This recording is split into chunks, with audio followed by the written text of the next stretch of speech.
fermez doucement les yeux. Laissez le bruit du monde moderne s'éloigner, comme une marée qui se retire lentement.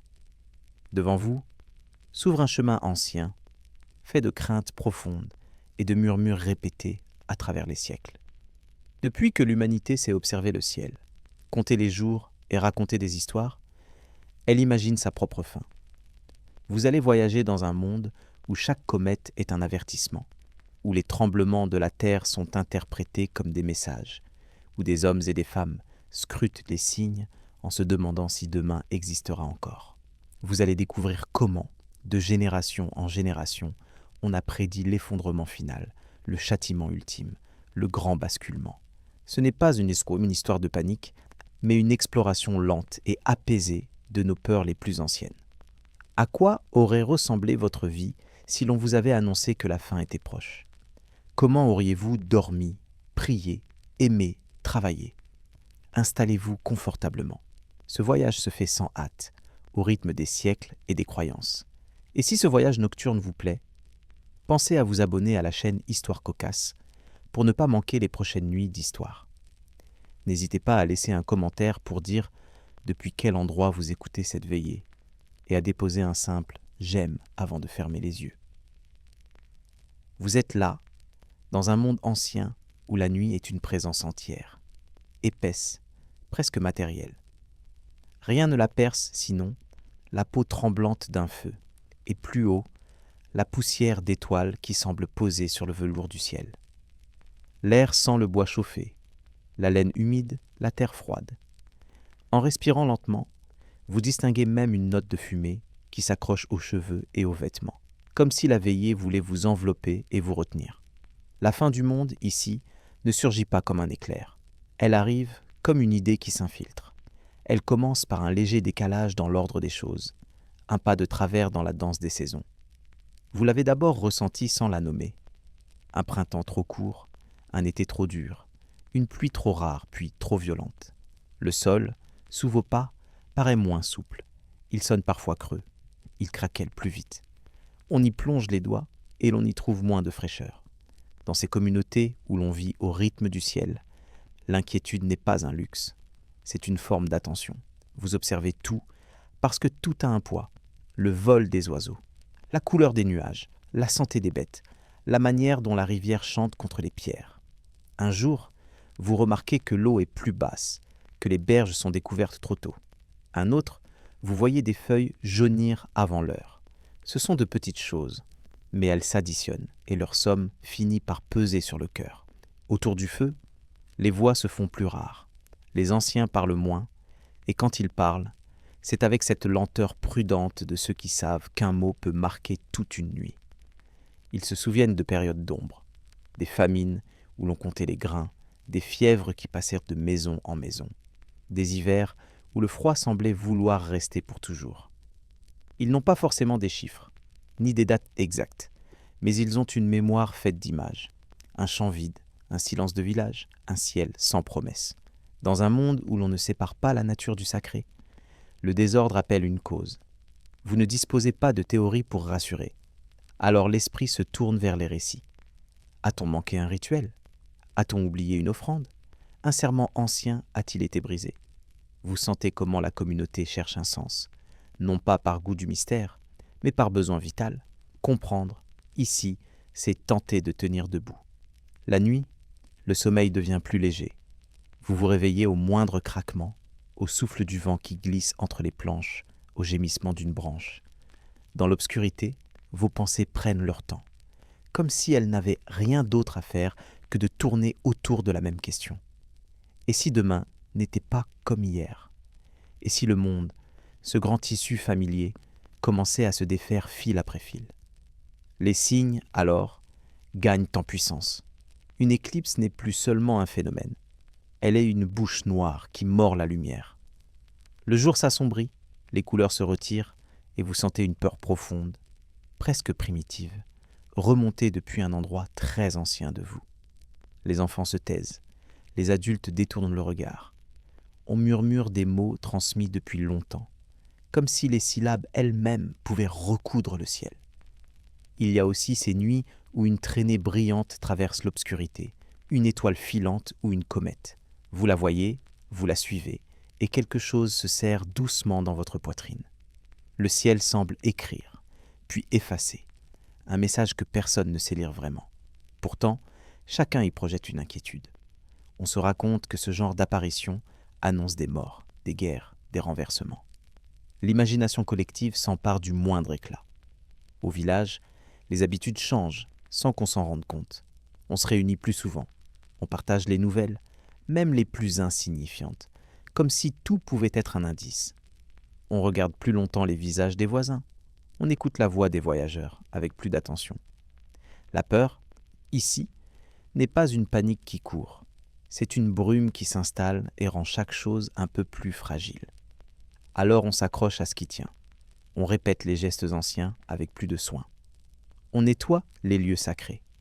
On respecte les interdits, même ceux qui semblaient oubliés. Vous sentez cette idée silencieuse. Si le monde vacille, c'est peut-être que les hommes ont glissé. Et si l'on se remet dans l'ordre, alors l'ordre du monde reviendra. Ce n'est pas de la naïveté, c'est une manière de retrouver de la prise sur l'invisible. Un moyen d'apaiser ce qui échappe.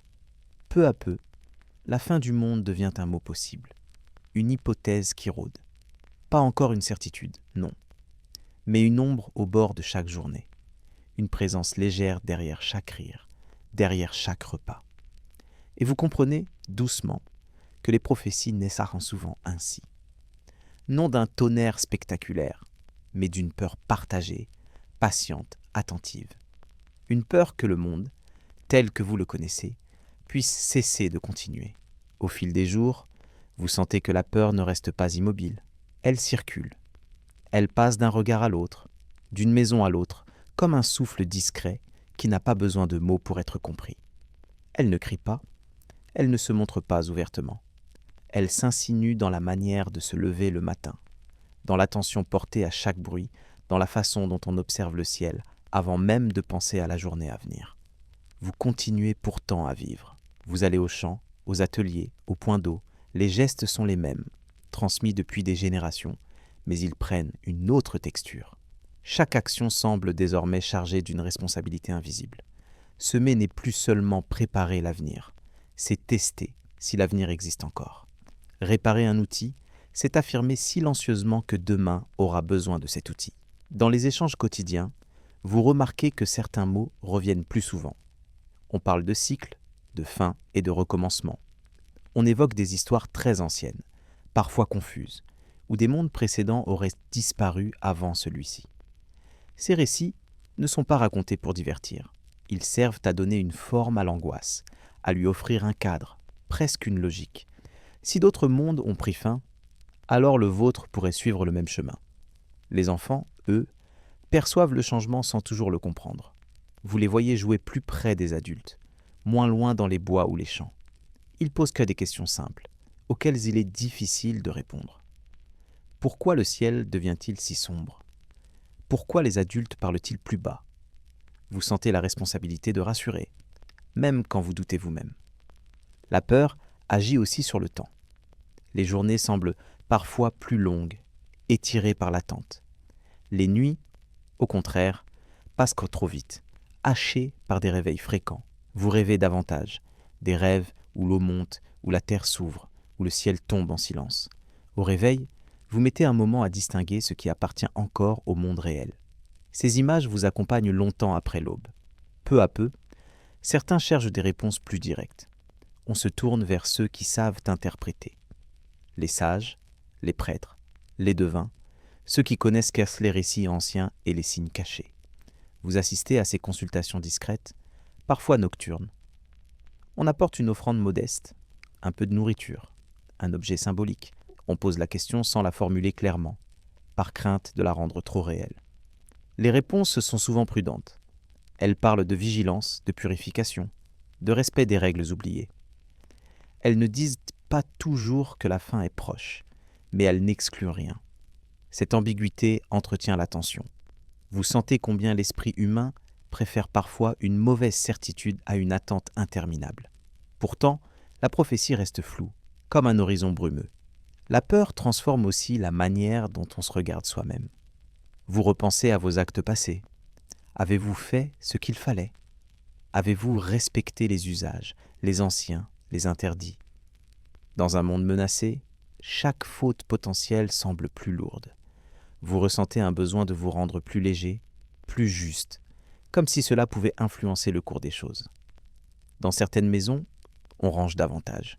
On répare ce qui était cassé depuis longtemps. Non pas par optimisme, mais comme un geste d'ordre face au chaos possible.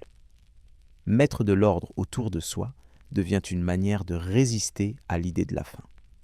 Vous sentez que ces gestes apaisent, même brièvement, l'agitation intérieure. Et puis, il y a ces moments de calme inattendus. Des instants où la peur semble reculer, presque s'effacer. Un lever de soleil particulièrement doux, un repas partagé dans un silence apaisé. Un rire qui éclate sans prévenir. Ces moments ne font pas disparaître l'angoisse, mais ils rappellent pourquoi on redoute tant la fin. Parce que le monde, malgré ses duretés, contient encore de la beauté. Vous comprenez alors que la peur de la fin du monde n'est pas seulement la peur de mourir. C'est la peur de voir disparaître un tissu de relations, de gestes, de paysages familiers. La peur de perdre ce qui donne du sens aux jours ordinaires. Et c'est précisément cette peur qui pousse les hommes à imaginer des prophéties, à chercher des signes, à raconter encore et encore comment tout pourrait s'achever. Car en annonçant la fin, on tente aussi de la retenir. En la nommant, on espère la comprendre. Et dans cette tension silencieuse, entre l'effondrement redouté et la continuité espérée, l'humanité apprend à vivre, en regardant sans cesse l'horizon, là où pourrait surgir, un jour, la dernière aube. Vous levez souvent les yeux désormais, presque malgré vous. Le ciel est devenu un livre ouvert, mais écrit dans une langue incertaine, difficile à déchiffrer. Là où autrefois il accompagnait simplement les jours, il semble maintenant chargé d'intention. Chaque nuage, chaque variation de lumière attire votre attention, comme si quelque chose cherchait à se manifester au-delà des mots. Dans ce monde ancien, le ciel n'est jamais neutre. Il est habité, peuplé de force, de volonté, parfois de colère.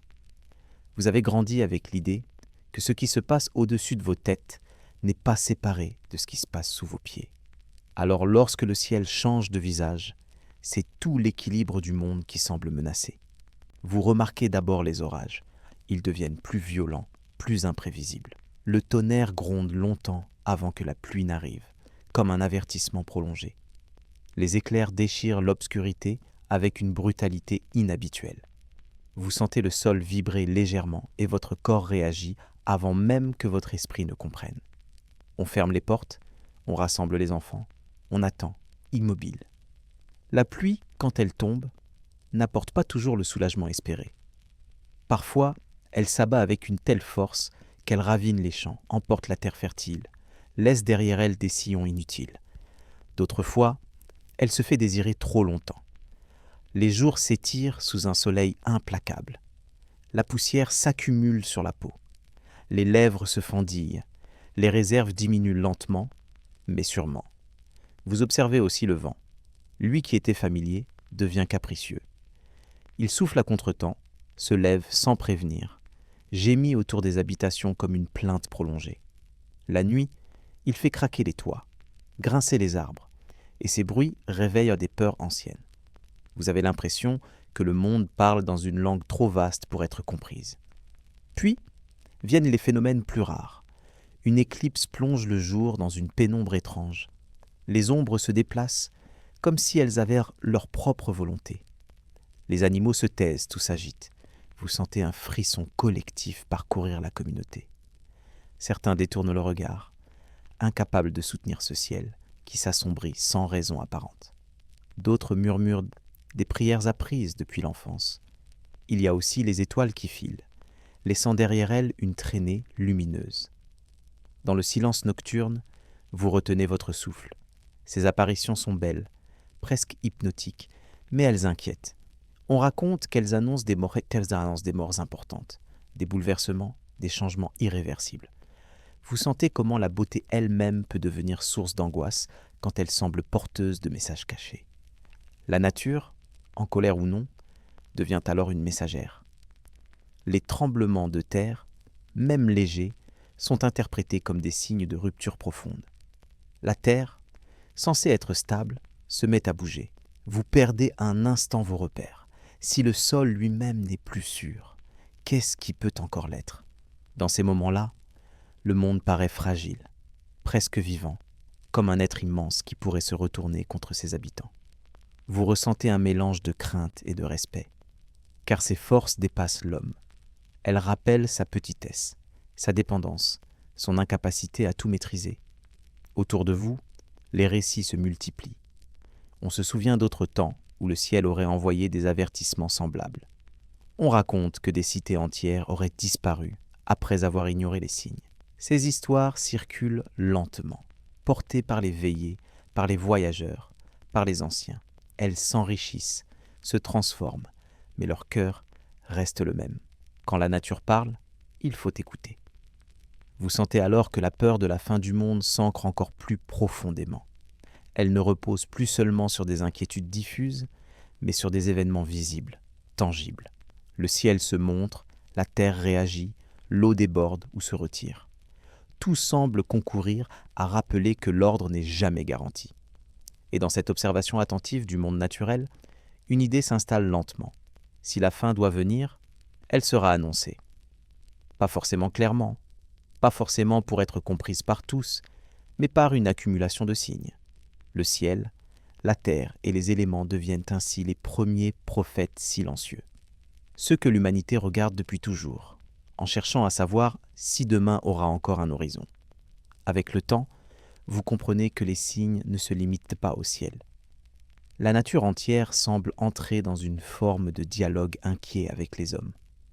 Les forêts, autrefois familières, deviennent plus sombres, plus épaisses. Les arbres tombent sans raison apparente. Leurs racines arrachées laissent dans le sol des blessures béantes, comme si la terre elle-même avait été ouverte. Les animaux changent de comportement. Vous le remarquez sans toujours savoir l'expliquer. Les oiseaux migrent plus tôt, ou pas du tout. Certains disparaissent pendant des semaines, puis reviennent en masse, bruyants, agités. Le bétail devient nerveux. Les chiens aboient longuement la nuit, sans que rien de visible ne justifie leur agitation. Ces réactions troublent profondément, car les bêtes sont censées sentir avant les hommes ce qui menace. L'eau, elle aussi, devient imprévisible. Les rivières sortent de leur lit, ou au contraire, se retirent trop loin, laissant apparaître des fonds boueux et silencieux. Vous marchez là où l'eau coulait autrefois, et ce simple geste suffit à éveiller un malaise. Ce qui semblait immuable ne l'est plus.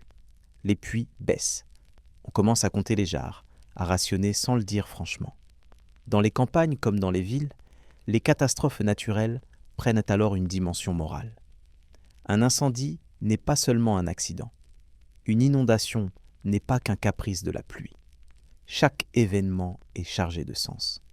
Vous sentez que la question n'est plus seulement « que se passe-t-il ?», mais « pourquoi cela nous arrive-t-il ?» Les réponses varient, mais elles convergent souvent vers la même idée. Le monde réagit. Soit parce qu'il est offensé, soit parce qu'un cycle arrive à son terme. Cette pensée n'est pas forcément désespérée, mais elle est lourde. Elle place l'humanité dans une position fragile, presque enfantine, face à des forces immenses et anciennes. Lors des veillées, on évoque alors des récits venus de loin.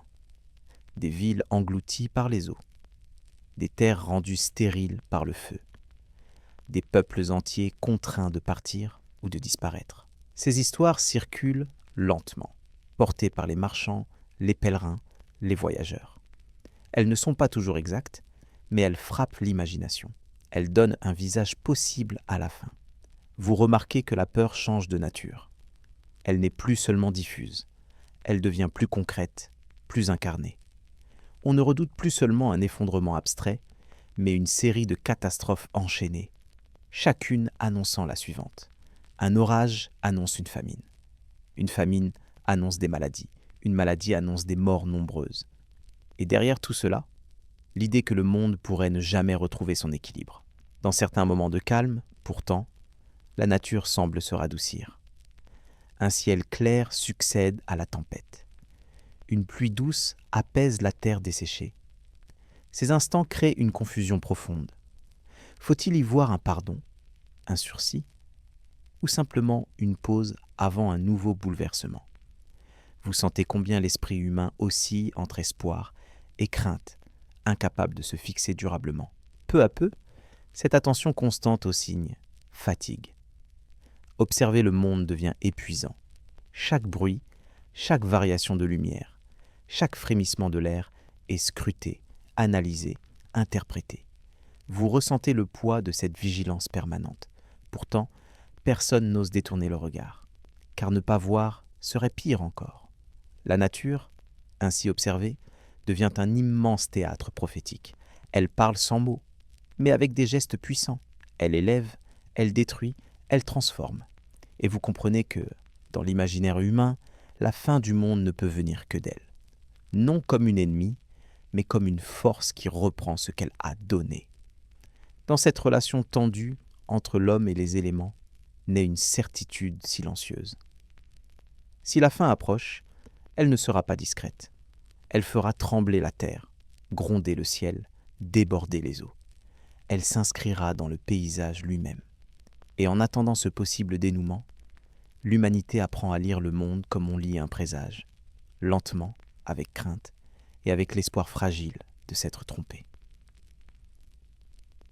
Lorsque les signes du ciel et de la terre deviennent trop nombreux pour être ignorés, vous sentez que l'inquiétude change encore de forme. Observer ne suffit plus. Attendre devient insupportable. Alors, naturellement, les regards se tournent vers ceux qui prétendent savoir. Ceux qui écoutent ce que les autres n'entendent pas. Ceux qui voient au-delà de ce qui est visible. Dans chaque société, il existe des figures à part. Vous les reconnaissez immédiatement, même sans les nommer. Ils parlent peu, ou au contraire beaucoup, mais toujours avec une gravité particulière. Ils vivent souvent légèrement à l'écart. Leur maison est remplie d'objets anciens, de symboles, d'odeurs étranges. On dit qu'ils rêvent plus que les autres, qu'ils perçoivent des messages quand le monde dort. Vous approchez ces prophètes avec un mélange de respect et de crainte, car leur parole peut apaiser, mais elle peut aussi condamner. Lorsqu'ils annoncent quelque chose, ce n'est jamais anodin.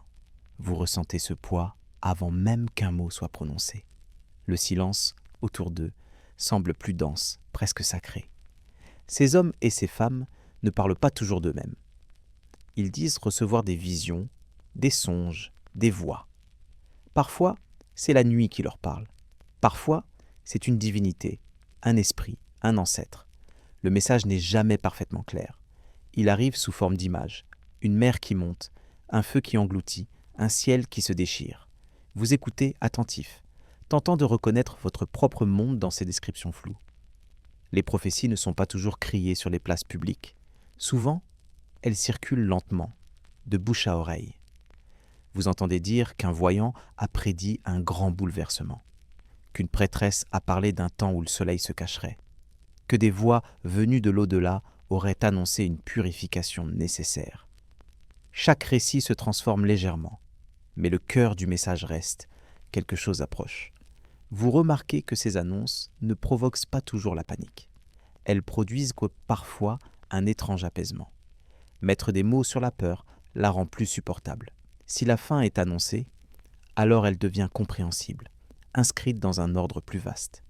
Vous n'êtes plus face à un chaos incompréhensible, mais face à un destin, aussi redoutable soit-il.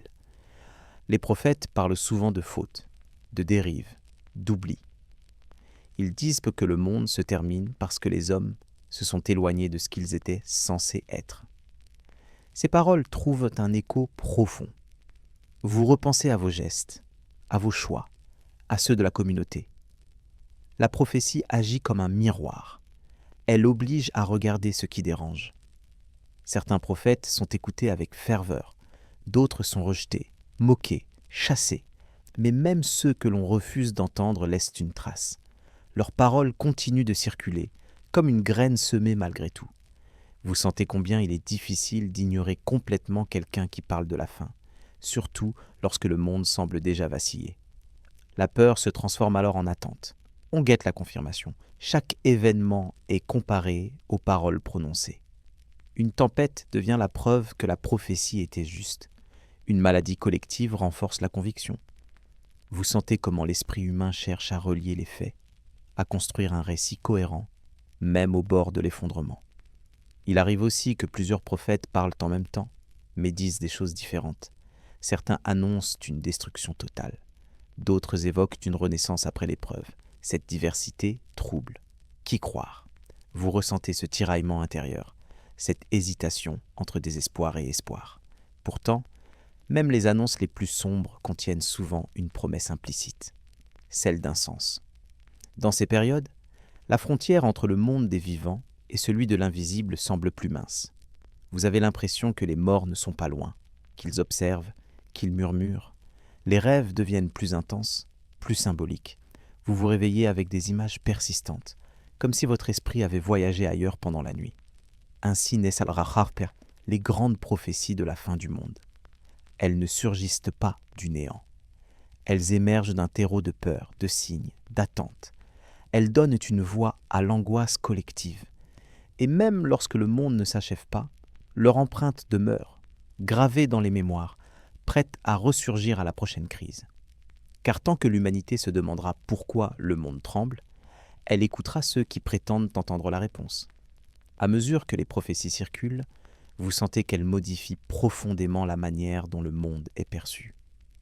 Les paroles des voyants ne restent pas suspendues dans l'air comme de simples histoires. Elles s'enracinent, elles s'infiltrent dans les gestes quotidiens, dans les décisions collectives, dans la façon même de penser l'avenir. Le futur n'est plus une ligne ouverte, mais une échéance possible, parfois proche, parfois floue, mais toujours présente. Vous remarquez que certaines prophéties s'accompagnent de rites précis. On ne se contente pas d'annoncer la fin. On explique comment s'y préparer. Il faut jeûner, se purifier, s'éloigner de certaines pratiques jugées impures. Il faut parfois se retirer du monde, ou au contraire, se rassembler plus étroitement encore. Ces consignes donnent une impression de contrôle, même minime. Agir apaise là où attendre oppresse. Dans les villages et les cités, des groupes se forment. Vous voyez des hommes et des femmes se réunir régulièrement autour d'un prophète particulier. Ils écoutent, ils répètent, ils interprètent. Les paroles se précisent à force d'être commentées. On ajoute des détails, on ajuste les images. Peu à peu, la prophétie devient un récit collectif, partagé, presque vécu à l'avance. Vous sentez aussi que ces annonces créent des tensions. Tous ne croient pas de la même manière. Certains adhèrent pleinement, convaincus que la fin est inévitable. D'autres doutent, mais n'osent ne pas toujours le dire. Le doute peut être perçu comme une faute, voire comme une menace pour l'équilibre fragile du groupe. Vous ressentez ce malaise discret, cette peur de ne pas être du bon côté de l'histoire. Les prophètes eux-mêmes ne sont pas toujours sereins. Vous le percevez dans leur silence, dans leur regard perdu. Porter une annonce de fin n'est pas léger. Ils disent transmettre un message, mais ils en sont aussi prisonniers. Une fois la parole donnée, ils doivent l'assumer. Si rien ne se produit, ils risquent le rejet. Si quelque chose arrive, même mineur, leur crédibilité s'en trouve renforcée, parfois dangereusement. La prophétie agit alors comme un filtre. Chaque événement passe à travers elle. Une mauvaise récolte devient une confirmation, une épidémie, une preuve irréfutable. Même les coïncidences les plus banales prennent un poids symbolique immense. Vous sentez combien l'esprit humain est habile à relier les points, surtout lorsqu'il cherche à donner un sens à l'angoisse. Dans cette atmosphère, le temps semble se contracter. Le présent est vécu avec intensité, parfois avec gravité. On fait ses adieux plus souvent. On règle de vieux conflits. On se rapproche de certains. On s'éloigne d'autres. Vous ressentez cette urgence douce, paradoxale, qui pousse à vivre plus pleinement parce que tout pourrait s'arrêter. Les récits de l'au-delà prennent aussi une importance nouvelle. On parle davantage de ce qui attend après la fin, d'un monde purifié, d'un jugement, d'un recommencement. Ces images varient selon les cultures, mais elles ont un point commun. Elles tentent d'adoucir l'idée de l'effacement total. Même la fin a besoin d'une suite pour être supportable. Vous remarquez que, dans certaines prophéties, la fin n'est pas universelle. Elle ne concerne pas tout le monde de la même manière. Certains seraient sauvés, d'autres non. Cette idée crée une nouvelle forme d'inquiétude. Non seulement le monde pourrait disparaître, Mais chacun se demande désormais quelle place il occupera dans ce scénario. La peur devient personnelle, intime. Les rêves, encore une fois, s'intensifient. Vous vous voyez marcher dans des paysages transformés, des villes désertes, des ciels inhabituels, des lumières étranges. Au réveil, vous avez parfois du mal à revenir complètement au présent. Ces images vous accompagnent longtemps, comme si votre esprit se préparait déjà à quelque chose qu'il ne comprend pas. Pourtant, malgré cette densité de signes et de paroles, la fin annoncée tarde souvent à venir. Les jours passent, les saisons suivent leur cours, plus ou moins. Cette attente prolongée crée une fatigue particulière. Certains commencent à la douter, d'autres redoublent de ferveur. La prophétie se transforme alors. Elle s'éloigne dans le temps, se modifie, s'adapte. Elle survit, même sans se réaliser. Et vous comprenez alors une chose essentielle. Les prophéties de la fin du monde ne parlent pas seulement de destruction. Elles parlent d'un besoin profond de comprendre l'incompréhensible, de donner une forme à la peur, de transformer l'angoisse en récit. Tant que le monde semblera fragile, tant que l'avenir restera incertain, des voix s'élèveront pour dire « Voici ce qui va arriver ». Et même si la fin ne vient pas, ces voix continuent de résonner, prêtes à être réécoutées, au prochain tremblement du monde. Lorsque les prophéties individuelles ne suffisent plus à contenir l'angoisse, les grandes religions entrent en scène. Vous sentez alors que la peur de la fin du monde change d'échelle. Elle ne concerne plus seulement un village, une région ou une génération. Elle devient cosmique. Elle englobe l'humanité entière, le ciel, la terre et tout ce qui existe entre les deux. Dans ces systèmes de croyances, le monde n'est pas éternel par nature.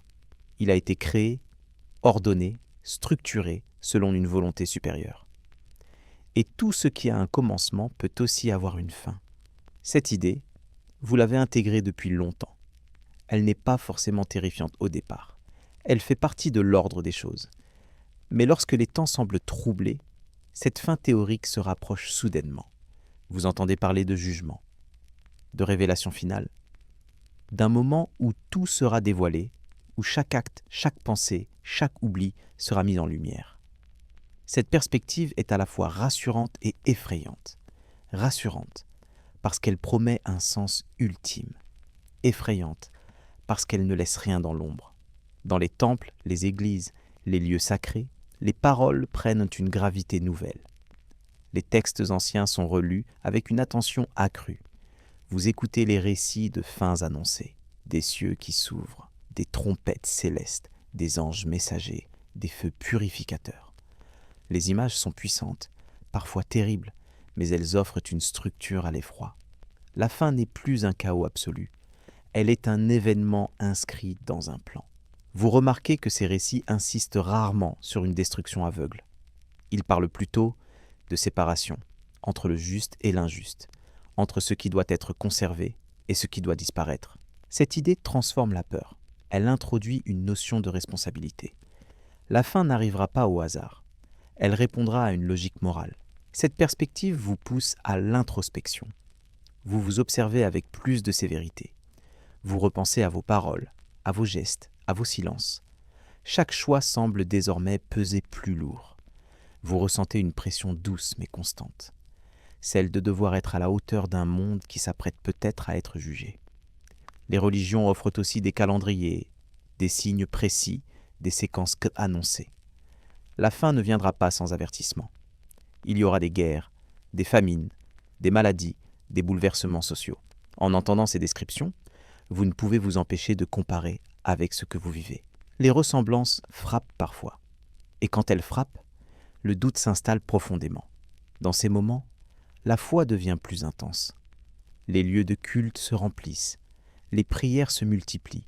Vous entendez des voix tremblantes demander pardon, protection, compréhension.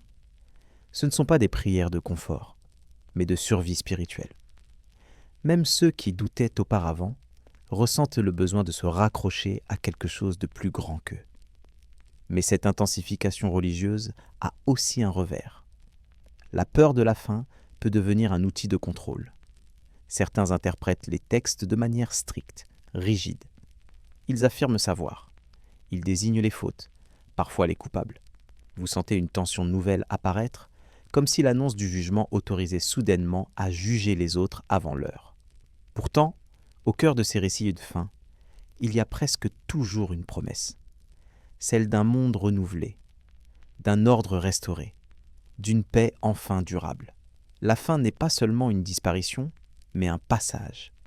Cette idée apaise, même lorsqu'elle effraie. Elle donne à l'effondrement une direction, une finalité. Vous comprenez alors pourquoi ces grandes révélations traversent les siècles. Elles ne se contentent pas d'annoncer la fin. Elles expliquent pourquoi elle aurait lieu et ce qui pourrait suivre. Elles transforment l'angoisse brute en attente structurée. Et tant que le monde semblera fragile, ces récits continueront d'être relus, réinterprétés, ressentis, comme si chaque époque se demandait, à son tour, si elle n'était pas la dernière. Peu à peu, vous sentez que l'idée de fin du monde, lorsqu'elle est portée par une religion, ne se contente pas de faire peur. Elle réorganise l'existence entière. Elle change la façon de marcher dans la rue, de regarder un voisin, d'élever un enfant, de poser la main sur un pain encore chaud. Tout ce qui était simplement quotidien devient traversé par une question silencieuse. Et si tout cela devait bientôt être pesé, évalué, éclairé d'une lumière définitive ? Dans les lieux de culte, les voix prennent un ton plus grave. Les lectures se font plus fréquentes. On revient aux passages qui parlent de signes, de révélations, de renversements. Vous écoutez les mots anciens, parfois difficiles, mais l'atmosphère les rend étonnamment proches. Les images de cieux ouverts, de mers agitées, de feux purificateurs semblent moins lointaines lorsqu'on vit soi-même des temps d'incertitude. Ce n'est pas seulement une histoire sacrée, c'est une possibilité qui frôle les esprits. Vous remarquez que le jugement dernier, tel qu'on le décrit, n'est pas seulement une catastrophe, c'est une mise en ordre, une réponse à l'injustice, à la souffrance, au sentiment que le monde laisse trop de choses impunies. Pour certains, cette idée est presque une consolation. Elle dit que rien n'est entièrement perdu, que rien n'est totalement oublié, que chaque larme compte, même celle versée dans la solitude. Mais cette consolation a son ombre, car si tout compte, alors tout accuse. Les consciences deviennent plus lourdes. Vous vous surprenez à repenser à de vieux gestes, à des paroles brusques, à des jalousies discrètes. Même ce que vous aviez enterré dans la mémoire remonte doucement, comme si l'annonce d'une révélation finale faisait remonter à la surface tout ce qui avait été caché. Dans certaines communautés, la fin annoncée entraîne un élan de purification. On se confesse, on jeûne, on se prive. Vous sentez les corps s'habituer à des repas plus simples, à des nuits moins confortables, non pas pour se punir, mais pour se rendre plus clair, plus près. La simplicité devient une armure contre l'effondrement, comme si réduire sa vie à l'essentiel permettait de mieux traverser ce qui approche. On observe aussi une intensification des gestes de solidarité. Quand la fin semble possible, certaines rancunes perdent de leur importance. Vous voyez des voisins se tendre la main, partager un peu de farine, réparer ensemble une toiture, veiller un malade. Ces gestes ne naissent pas d'un optimisme naïf, mais d'une lucidité. Si demain est incertain, alors aujourd'hui doit être habité avec plus de douceur. Pourtant, à côté de cette douceur, vous percevez une tension plus dure. La fin du monde religieuse introduit souvent l'idée de séparation. Les justes d'un côté, les fautifs de l'autre. Et lorsque cette séparation s'installe dans les esprits, elle peut diviser les vivants. Certains commencent à se croire plus purs, plus dignes. Ils regardent les autres avec suspicion, cherchant des signes de déviation, de corruption, d'hérésie. La peur se transforme alors en jugement social, parfois cruel, parfois silencieux, mais réel. Vous sentez cette fragilité dans les conversations. On choisit ses mots. On évite certains sujets. On surveille ses gestes. La fin annoncée n'est plus seulement un événement futur. Elle devient une pression présente, une contrainte morale qui peut libérer autant qu'elle enferme. La foi, dans ces instants, est une lumière et une ombre à la fois. Et puis, il y a la question des dates. Même si les textes sacrés restent souvent mystérieux, les hommes aiment compter, ils veulent savoir. Ils cherchent des repères, ils interprètent les chiffres, les cycles, les calendriers. On additionne des années, on compare des règnes, on examine les passages obscurs comme on examine un ciel changeant. Cette quête de précision n'est pas seulement intellectuelle, elle est émotionnelle. Donner une date à la fin, c'est tenter d'apprivoiser l'inconnu.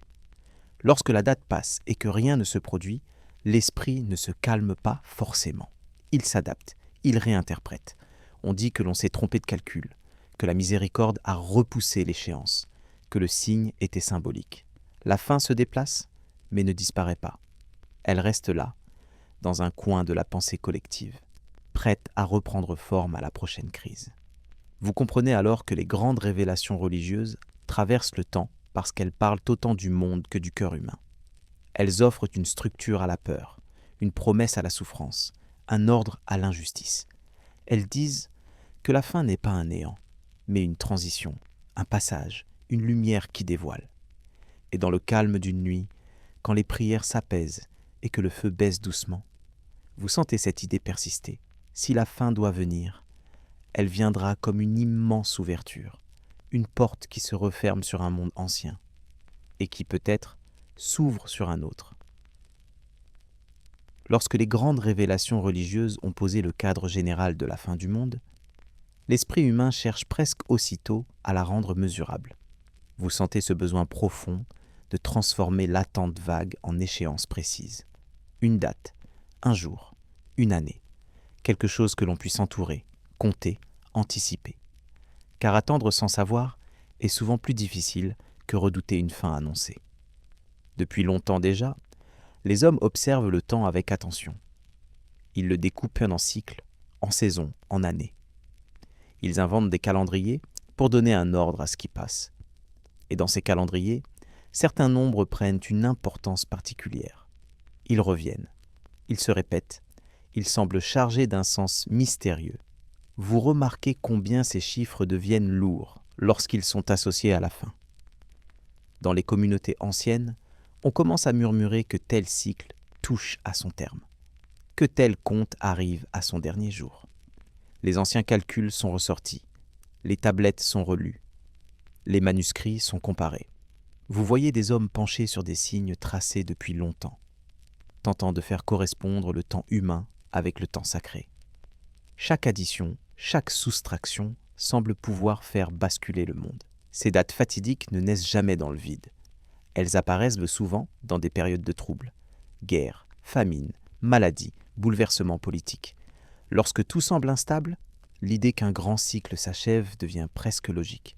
Vous sentez que l'humanité aime croire que le chaos a une limite, même si cette limite est terrible. Une date annoncée agit comme un aimant. Elle attire les peurs, mais aussi les espoirs. Vous entendez les conversations se remplir de comptes à rebours implicites. On parle de ce qu'il reste, de ce qu'il faut encore faire avant. Le temps change de texture. Chaque jour semble plus dense, plus chargé. Les gestes prennent une valeur nouvelle, comme s'ils étaient peut-être les derniers. Certains se préparent activement. Vous voyez des familles faire des réserves, réparer leurs maisons, régler leurs affaires.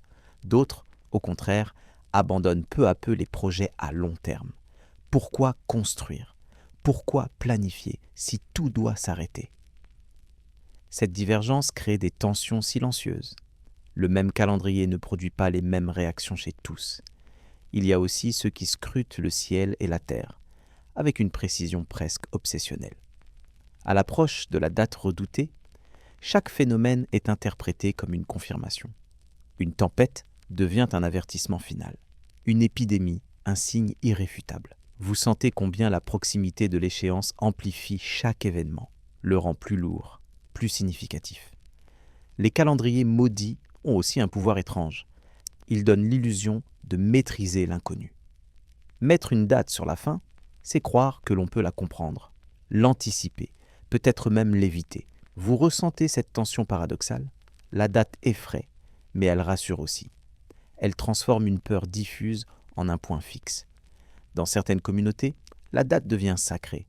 On organise des veillées spécifiques, des prières particulières, des rites adaptés à l'approche de l'échéance. Vous sentez l'atmosphère se charger progressivement. Le silence devient plus fréquent. Les regards se font plus intenses, les rires plus rares, ou au contraire plus éclatants, comme pour défier l'ombre qui approche. Et puis, il y a ceux qui annoncent la date avec certitude. Ils parlent avec assurance. Ils disent avoir compris les calculs. Vous les écoutez, partagés entre fascination et doute. Leur conviction est parfois contagieuse. Elle donne l'impression que l'incertitude a enfin trouvé une réponse. Pourtant, au fond, une partie de vous reste hésitante, car annoncer une date, c'est aussi prendre le risque du démenti. À mesure que le jour annoncé se rapproche, le monde semble retenir son souffle. Vous ressentez cette attente collective, presque palpable. Les nuits sont plus courtes, les journées plus longues. Le temps lui-même paraît ralentir, comme s'il voulait observer ce que les hommes feront de ces derniers instants supposés. Dans cette obsession des dates, vous comprenez quelque chose de profond. L'humanité ne cherche pas seulement à savoir quand tout finira. Elle cherche à donner une forme au temps, à l'angoisse, à l'inconnu. Les calendriers maudits sont moins des outils de prédiction que des miroirs de la peur. Ils reflètent le besoin de croire que même la fin obéit à un ordre. Et tandis que les chiffres avancent inexorablement, vous sentez cette question suspendue dans l'air, lourde et silencieuse. Lorsque la date arrivera, le monde s'arrêtera-t-il vraiment? Ou bien l'aube se lèvera-t-elle, une fois de plus, sur des hommes fatigués d'avoir attendu la fin? Lorsque la date approche enfin, vous sentez que quelque chose change dans l'air, même si rien de visible n'a encore basculé. Ce n'est pas un fracas, ni un signe spectaculaire. C'est une tension diffuse, partagée, presque silencieuse. Le monde semble continuer, mais avec une prudence inhabituelle, comme s'il marchait sur une surface fragile, prêt à se fendre au moindre pas de trop. Les derniers jours avant l'échéance annoncée sont souvent marqués par une intensité étrange. Vous remarquez que certains parlent davantage, comme pour laisser une trace de leur voix.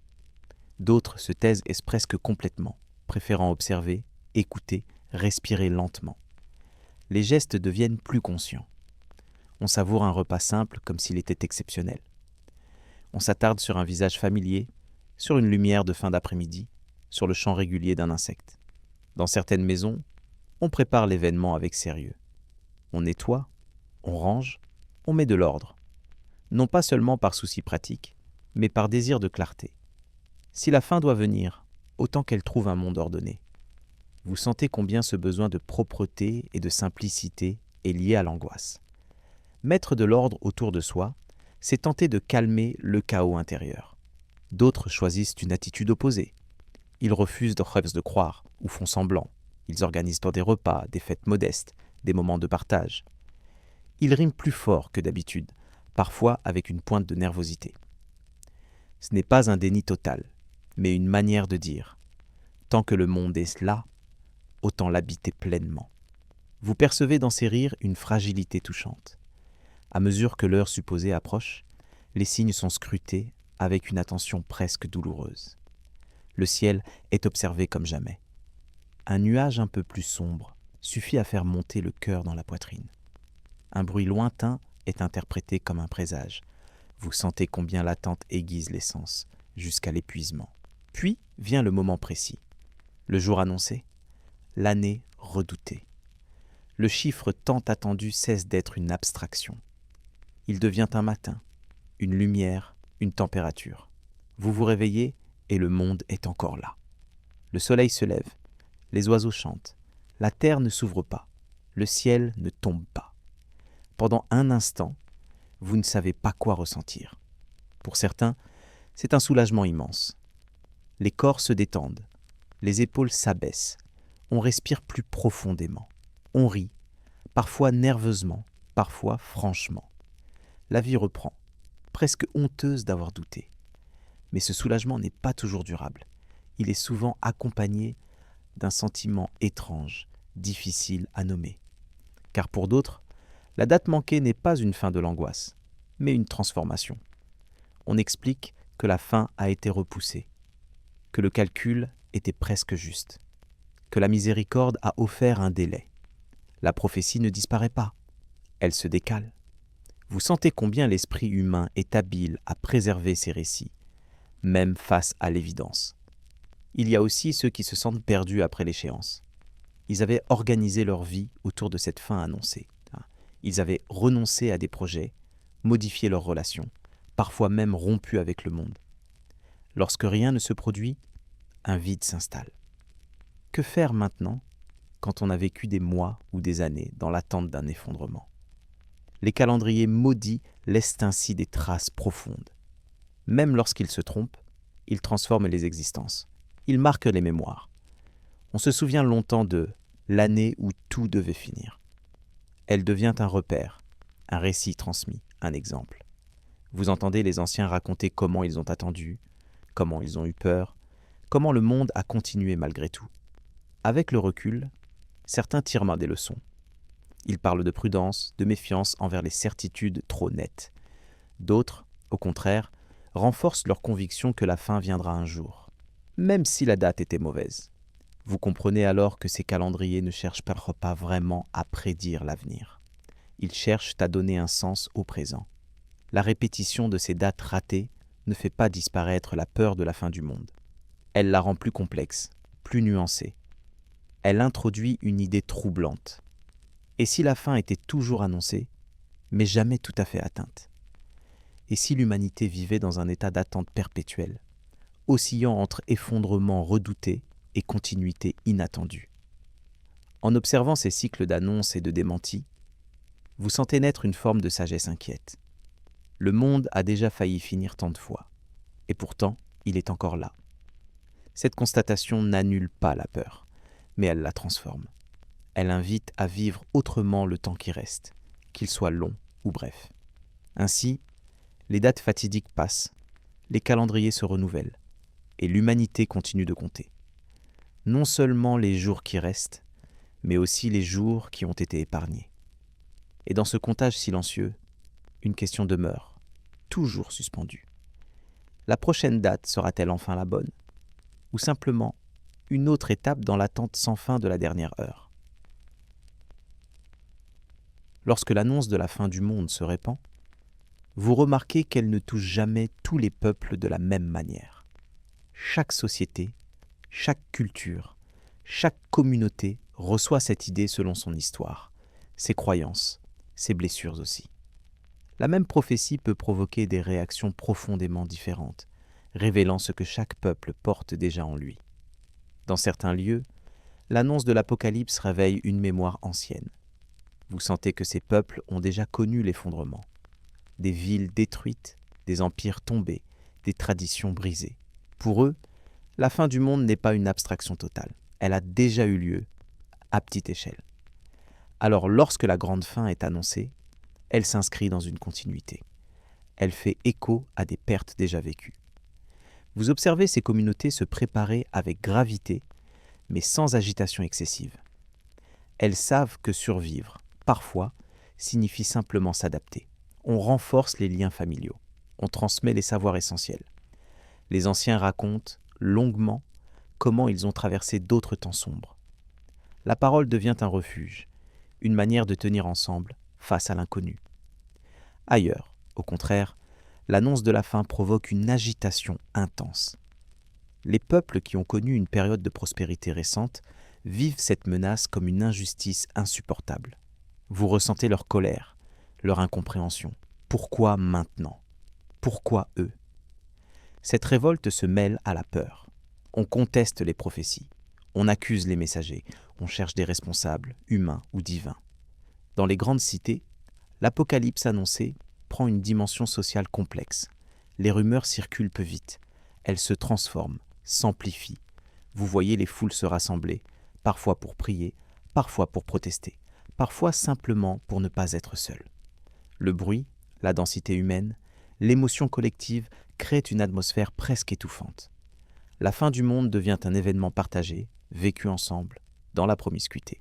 Dans les campagnes, l'attente est souvent plus silencieuse. Vous sentez une résignation calme, presque lourde.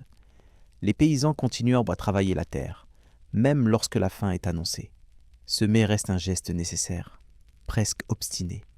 Vous comprenez que cette persistance n'est pas une négation de la prophétie, mais une manière de rester humain jusqu'au bout. Tant que la terre répond, on lui parle. Certains peuples interprètent l'Apocalypse comme une libération. Pour ceux qui vivent sous l'oppression, la misère ou l'injustice, la fin du monde peut apparaître comme une promesse. La fin d'un ordre cruel, la fin d'un système qui broie. Vous sentez combien cette espérance paradoxale peut coexister avec la peur. La destruction devient, dans ces récits, le prélude nécessaire à un monde plus juste. Il y a aussi des communautés qui choisissent à faire le retrait. Elles s'éloignent des centres, se réfugient dans des lieux isolés. Vous les imaginez marcher lentement vers des montagnes, des déserts, des forêts profondes. Ce mouvement n'est pas toujours une fuite. Il est parfois une quête de pureté, de silence, de proximité avec ce qui est perçu comme essentiel. S'éloigner du monde pour mieux traverser sa fin.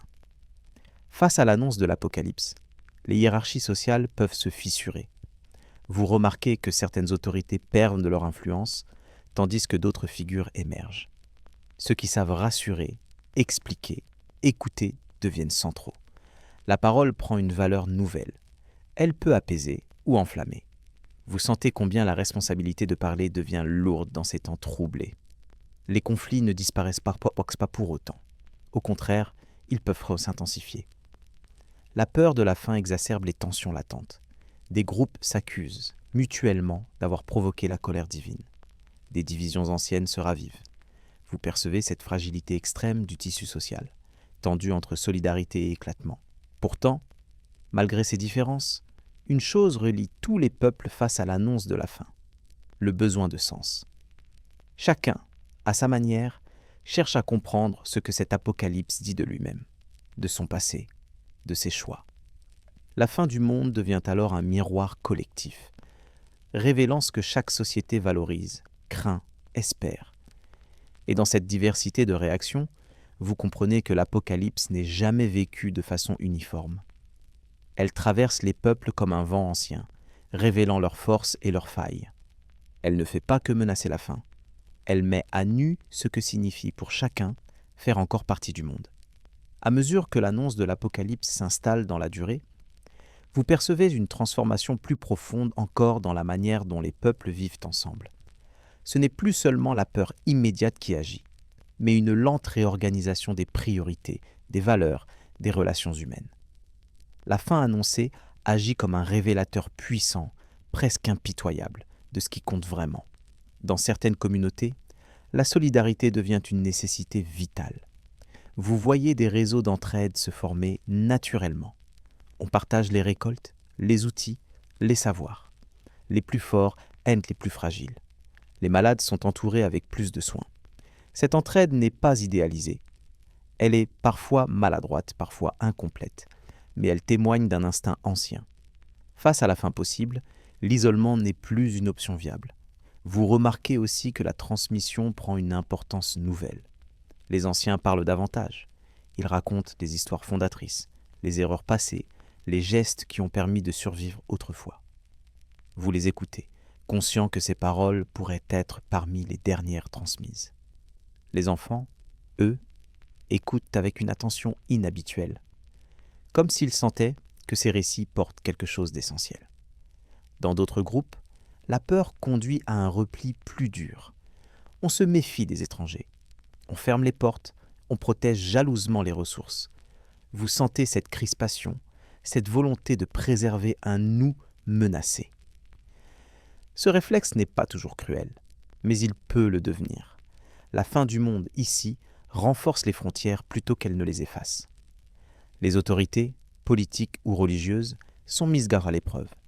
Vous observez certaines perdre toute crédibilité, incapables d'apporter des réponses convaincantes. D'autres, au contraire, gagnent en influence parce qu'elles offrent un cadre, une direction, même imparfaite. Le pouvoir change de nature. Il ne repose plus seulement sur la force ou la tradition, mais sur la capacité à donner du sens et à maintenir un minimum de cohésion.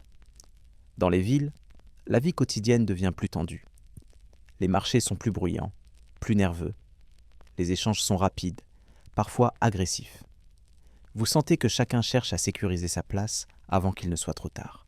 Pourtant, au détour d'une rue, vous apercevez aussi des gestes de bonté inattendus.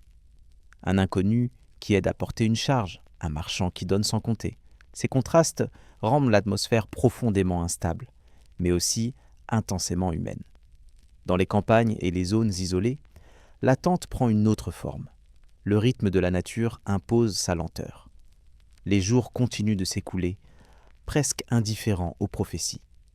Vous ressentez ce décalage apaisant, mais troublant. Tandis que le monde parle de faim, la terre continue de demander à être travaillée. Cette persistance crée un ancrage. Elle rappelle que la vie ne se laisse pas interrompre si facilement. Certains peuples développent des rituels spécifiques pour accompagner l'attente. Des chants, des processions, des veillées silencieuses.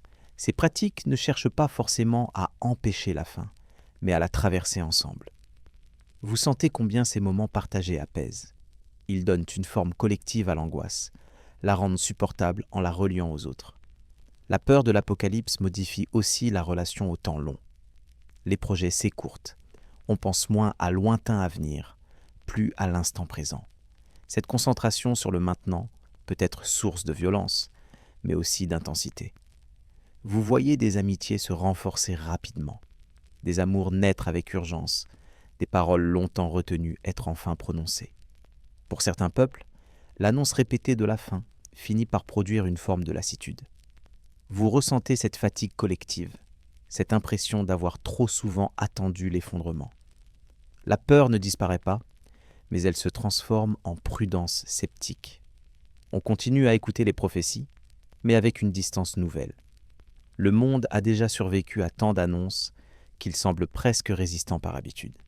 Et pourtant, malgré cette lassitude, personne n'est totalement indifférent, car chaque nouvelle crise, chaque catastrophe, chaque bouleversement ravive la question. La fin pourrait-elle être celle-ci ? Vous sentez combien l'idée reste tapie, prête à ressurgir. Elle fait désormais partie du paysage mental des peuples, comme une possibilité toujours ouverte. En observant ces réactions multiples, vous comprenez que l'annonce de l'Apocalypse n'unifie pas l'humanité. Elle la révèle. Elle met en lumière les forces de cohésion, mais aussi les failles profondes. Elle montre comment chaque peuple, selon son histoire et ses valeurs, choisit de faire face à l'idée de sa propre disparition. Et dans ce vaste tableau de réactions humaines, une certitude douce émerge. Tant que la fin n'est pas là, la vie continue de se réinventer. Même sous la menace ultime, les peuples cherchent des manières de rester humains, de s'entraider, de raconter, d'aimer. Comme si, face à l'apocalypse annoncée, la réponse la plus profonde restait toujours la même. Continuer à vivre, ensemble, aussi longtemps que possible. Lorsque l'annonce de la fin du monde cesse d'être une rumeur passagère pour devenir une possibilité durable, vous sentez que quelque chose bascule dans les comportements. Il ne s'agit plus seulement d'y croire ou non. Il s'agit de savoir comment vivre avec cette idée. Comment tenir, comment se préparer, comment peut-être survivre à ce qui vient. Très tôt, l'humanité associe la survie à la purification. Vous remarquez que, face à la fin annoncée, beaucoup ressentent le besoin de se débarrasser de ce qui est perçu comme superflu, impur, encombrant. Les corps d'abord. On mange plus frugalement, on jeûne, on boit de l'eau claire. Ces gestes simples ne sont pas seulement symboliques. Ils donnent l'impression de se rendre plus léger, plus apte à traverser l'épreuve. La purification concerne aussi l'esprit. Vous observez des hommes et des femmes s'éloigner des distractions, des querelles, des excès. On parle moins fort, on évite certaines paroles, on cherche le silence. Ce retrait progressif n'est pas une fuite, mais une tentative de recentrage. Si la fin approche, alors il faut être en accord avec soi-même, ou du moins essayer. Dans certaines communautés, la préparation prend une forme très concrète. Vous voyez des réserves se constituer lentement, des grains stockés, des outils réparés, des abris consolidés. Ces gestes sont parfois discrets, presque secrets. On ne veut pas attirer l'attention. La survie devient une affaire intime, presque honteuse. Car se préparer, c'est aussi admettre que le monde pourrait ne pas tenir. Ailleurs, la préparation est collective et visible. Des groupes s'organisent. On décide ensemble de règles à suivre, de comportements à adopter. Vous sentez cette volonté de ne pas affronter la fin seule. On partage les tâches, on désigne ceux qui veilleront, ceux qui soigneront, ceux qui transmettront les savoirs essentiels. La communauté se redessine autour de l'idée de durée. La peur de la faim modifie aussi la relation aux biens matériels. Vous remarquez que certains s'en détachent volontairement, ils donnent, Ils abandonnent, ils simplifient. À quoi bon posséder si tout doit disparaître? Ce renoncement peut être apaisant. Il allège l'âme. Mais pour d'autres, au contraire, l'attachement se renforce.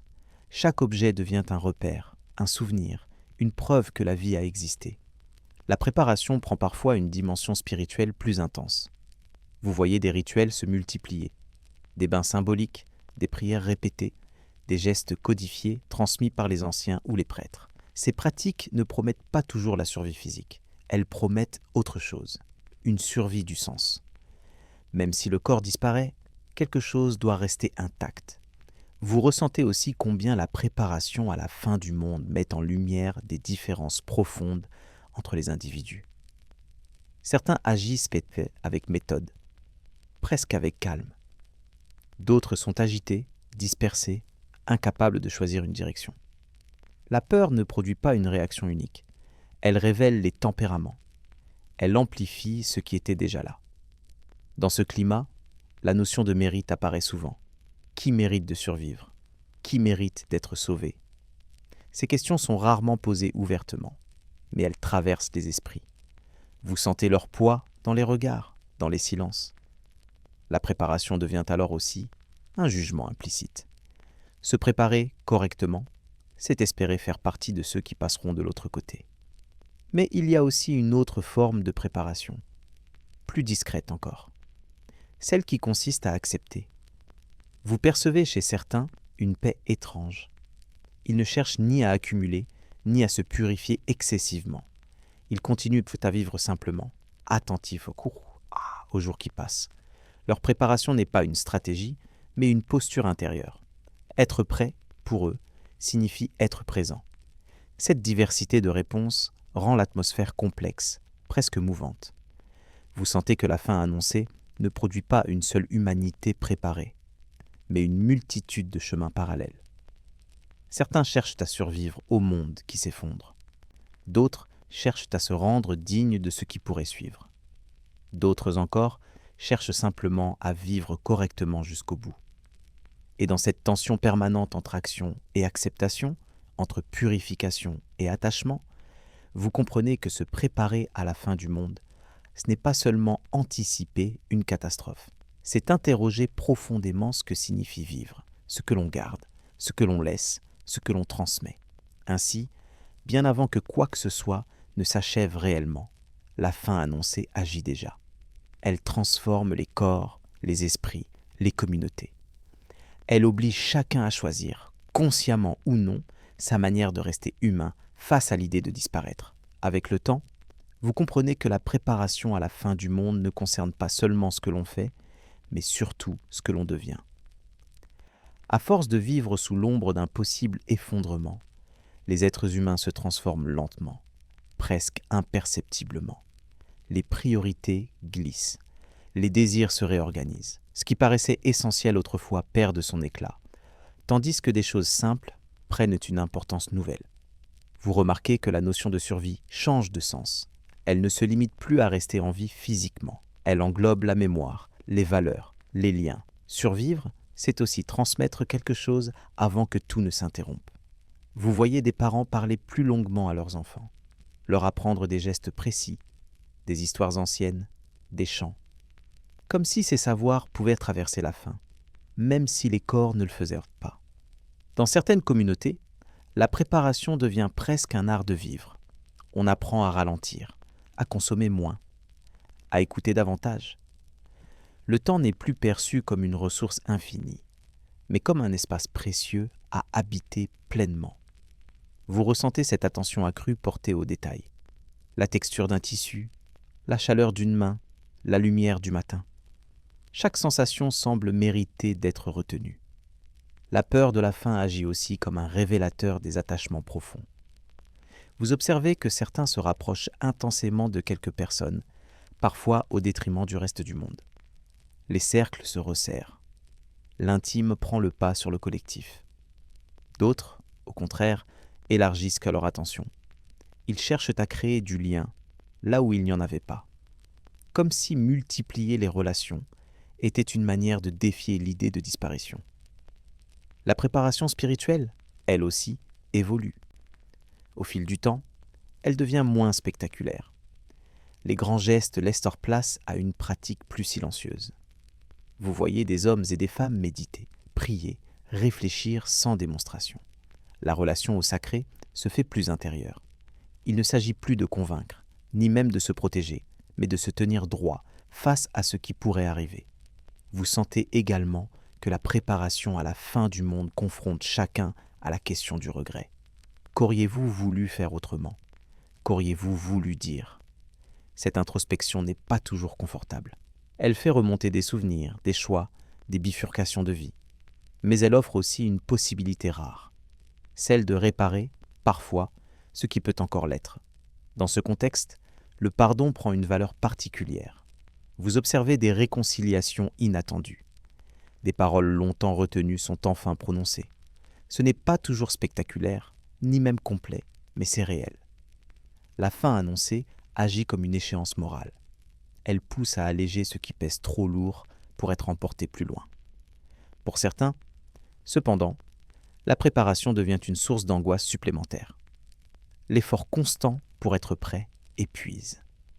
Vous ressentez cette fatigue morale, cette lassitude profonde, toujours anticiper, toujours se corriger, toujours se demander si l'on fait assez. Cette tension peut conduire à une forme de renoncement. Certains cessent de se préparer activement, non par indifférence, mais par saturation. Et puis, il y a ceux qui découvrent, presque à leur surprise, une forme de paix inattendue. En acceptant que la fin puisse venir, ils cessent de lutter contre l'incertitude. Ils continuent à vivre, à travailler, à aimer, sans chercher à tout contrôler. Leur préparation est discrète, intérieure. Elle repose sur une idée simple. Quoi qu'il arrive, ils auront vécu en accord avec eux-mêmes. Vous comprenez alors que se préparer à la fin du monde ne signifie pas tous avancer dans la même direction. Il n'y a pas de méthode unique, pas de chemin universel. Chacun compose avec ses peurs, ses croyances, ses ressources. Certains bâtissent, d'autres se dépouillent, d'autres encore choisissent simplement d'être présents, ici et maintenant. La fin annoncée, paradoxalement, rend la vie plus dense. Les journées, même ordinaires, semblent chargées de sens. Vous sentez cette intensité douce, presque mélancolique, qui accompagne chaque geste, comme si le monde, menacé, se révélait dans toute sa fragilité, et donc dans toute sa valeur. Et dans cette préparation multiple, parfois contradictoire, vous percevez une vérité ancienne.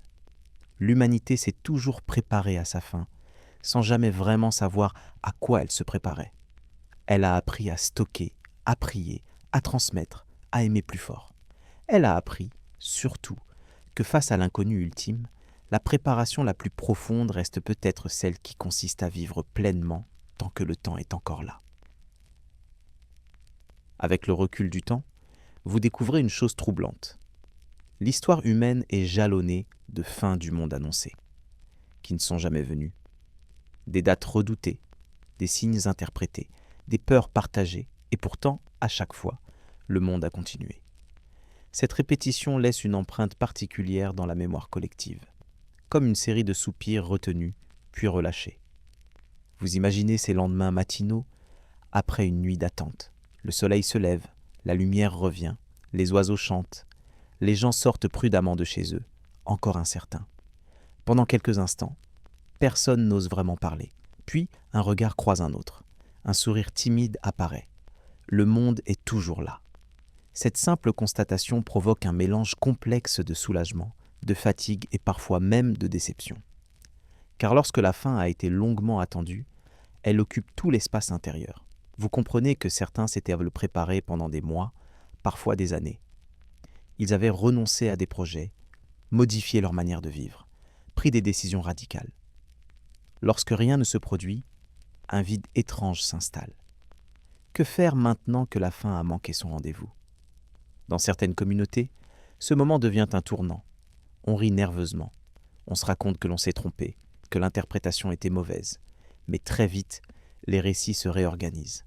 On dit que la catastrophe a été évitée de justesse, que les prières ont été entendues, que la communauté a été épargnée. La fin n'a pas eu lieu, mais elle reste présente comme une menace repoussée, pas annulée. Vous remarquez que ces fins manquées ne font pas disparaître la croyance en la fin du monde. Au contraire, elles la renforcent non parfois. Puisque la catastrophe n'est pas survenue, c'est qu'elle a été retardée, ou transformée, ou déplacée dans le temps. L'esprit humain a une étonnante capacité à intégrer l'échec des prophéties sans renoncer aux besoins qu'elles remplissent. Dans d'autres cas, la fin annoncée devient un souvenir presque embarrassant. On évite d'en parler, on change de sujet. Les anciens se taisent, vous sentez une gêne collective, comme si avoir cru à la fin révélait une naïveté que l'on préfère oublier. Pourtant, même dans ce silence, l'expérience laisse des traces. Elle a modifié des trajectoires de vie, des relations, des choix. Certaines personnes, après une fin du monde qui n'a pas eu lieu, ressentent une forme de libération profonde. Elles se remettent à projeter, à construire, à imaginer l'avenir. Vous les voyez reprendre des activités abandonnées, lancer de nouveaux projets, parfois avec une intensité redoublée. Le monde, sauvé provisoirement, semble offrir une seconde chance. Mais pour d'autres, l'épisode laisse une méfiance durable. Ils deviennent plus prudents face aux annonces catastrophiques, plus sceptiques face aux prophètes. Pourtant, cette méfiance n'est jamais totale, car chaque nouvelle crise, chaque nouveau bouleversement ravive le souvenir. La question revient, discrète, et si cette fois était la bonne? Vous comprenez alors que les fins du monde qui n'ont jamais eu lieu jouent un rôle paradoxal. Elles enseignent à l'humanité qu'elle peut survivre à la peur, qu'elle peut attendre l'effondrement et continuer malgré tout. Mais elles nourrissent aussi une attente permanente, une vigilance presque chronique face à l'avenir. Ces fins manquées deviennent des repères historiques. On parle de l'année où tout devait finir. Elles structurent le récit collectif. Elles sont transmises comme des leçons ambiguës, à la fois des avertissements contre l'excès de certitude et des rappels que le monde est fragile, toujours susceptible de basculer. Dans cette accumulation de prophéties déçues, vous percevez une étrange sagesse. Le monde a été annoncé comme fini tant de fois, et pourtant il continue. Non sans blessure, non sans transformation, mais il continue. Cette persistance n'annule pas la peur de la fin. Elle la rend plus complexe, plus nuancée. Et tandis que vous marchez à travers ces souvenirs de catastrophes avortées, vous sentez une question émerger doucement. Si la fin du monde n'est jamais venue comme on l'attendait, à quoi ressemblait-elle vraiment pour ceux qui l'annonçaient? Était-ce la fin du monde ou la fin d'un monde précis, d'un ordre, d'une certitude? Dans cette interrogation silencieuse, commence à se dessiner une autre manière de penser l'Apocalypse. Non plus comme un événement unique et total, mais comme une succession de fins partielles, de ruptures, de transformations. Et peut-être que c'est précisément pour cela que le monde, malgré toutes ces annonces, n'a jamais cessé de continuer. Après le soulagement des lendemains ordinaires, vous remarquez que les fins du monde manquées laissent derrière elles une trace plus subtile, mais durable. Elles ne s'effacent pas avec le retour du soleil. Elles s'installent dans les mémoires, dans les récits transmis, dans une prudence nouvelle face aux certitudes trop affirmées. Le monde a continué, certes, mais quelque chose a changé dans la manière de l'habiter. Vous observez que ces épisodes créent souvent une fracture invisible entre un avant et un après. Avant, on croyait que le temps s'étendait sans limite immédiate. Après, on sait qu'il peut être perçu comme fragile, menacé, compressé. Même lorsque la peur se dissipe, elle a laissé une empreinte. Les projets reprennent, mais avec une conscience accrue de leur précarité. Dans certaines communautés, la fin manquée devient un enseignement spirituel. On en tire la conclusion que les signes sont difficiles à lire, que la volonté divine ou cosmique dépasse les calculs humains. Cette humilité nouvelle peut apaiser. Vous sentez qu'elle invite à moins prédire, à davantage observer, à accepter que tout ne soit pas maîtrisable. Le monde est là, mais il n'est jamais garanti. Ailleurs, au contraire, la fin manquée nourrit une obsession renouvelée. On reprend les textes, on revoit les calculs, on ajuste les interprétations. Vous voyez des hommes et des femmes convaincus que l'erreur était minime, presque insignifiante, que la prophétie reste valable à quelques détails près. La date change, mais la certitude demeure. La fin devient une promesse sans cesse déplacée. Vous comprenez alors que les fins du monde avortées ne détruisent pas la croyance en l'Apocalypse. elles la transforment. Elles la rendent plus souple, plus adaptable. La fin n'est plus un point fixe, mais un horizon mobile. Elle recule à mesure qu'on s'en approche, sans jamais disparaître complètement. Ces épisodes ont aussi un impact profond sur la confiance collective. Lorsque des figures d'autorité ont annoncé la fin avec assurance, leur crédibilité peut être entamée. Vous sentez cette perte de repère. À qui faire confiance désormais ? À ceux qui parlent avec certitude ou à ceux qui reconnaissent leurs limites ? Cette question traverse les générations, bien au-delà de l'événement initial. Dans les familles, les fins manquées deviennent des histoires racontées au coin du feu. On se souvient des préparatifs, des peurs, des attentes. Les enfants écoutent, fascinés. Ces récits ne sont pas toujours racontés pour effrayer, mais pour transmettre une prudence. Vous entendez dans ces voix une leçon implicite. Le monde peut sembler au bord du gouffre, et pourtant continuer. Peu à peu, une idée s'installe. La fin du monde n'est peut-être pas un instant précis, mais une série de transitions. Des empires tombent, des civilisations déclinent, des modes de vie disparaissent. Pour ceux qui les vivent, ces changements sont vécus comme des fins totales. Leur monde, tel qu'ils le connaissaient, cesse d'exister. Et pourtant, ailleurs, autrement, quelque chose continue. Vous ressentez alors une forme de relativité apaisante, ce qui est la fin pour les uns et parfois le début pour les autres. Cette pensée ne supprime pas la douleur des ruptures, mais elle offre un cadre plus large. La fin du monde, peut-être, n'est jamais globale. Elle est vécue localement, humainement, intimement. Les fins manquées apprennent aussi à vivre avec l'incertitude. Vous sentez cette compétence silencieuse se développer au fil des générations. Attendre sans savoir, craindre sans s'effondrer, espérer sans certitude. L'humanité devient experte dans cet équilibre instable.